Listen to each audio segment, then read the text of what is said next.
In this video, I'm going to show you how to translate GoDaddy website.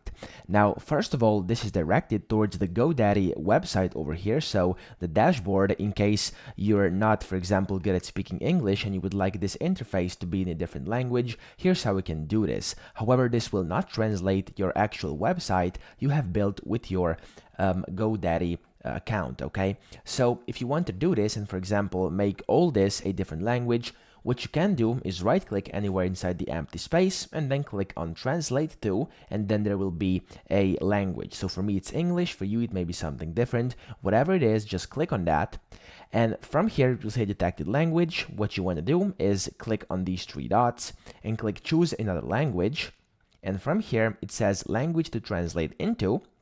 Click on this and then scroll down until you can find your language, okay?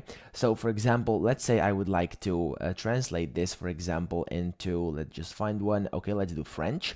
So I'm gonna click on French, click on translate, and after that everything will be translated to French or the language you set, and you will then be able to start using this GoDaddy website interface in basically the French language or whichever language you selected. Now, of course, this is not gonna be perfect. It's not a perfect translation. However, it will help you out in case you want to see it in a different language, because it's easier for you to understand and operate with that. So that's pretty much it. If you don't want that anymore, what you can do is just kind of close this down. So if it's translated, you just want to refresh the page by clicking F5 on your keyboard, and it should get right back into the first version, which is usually English, okay?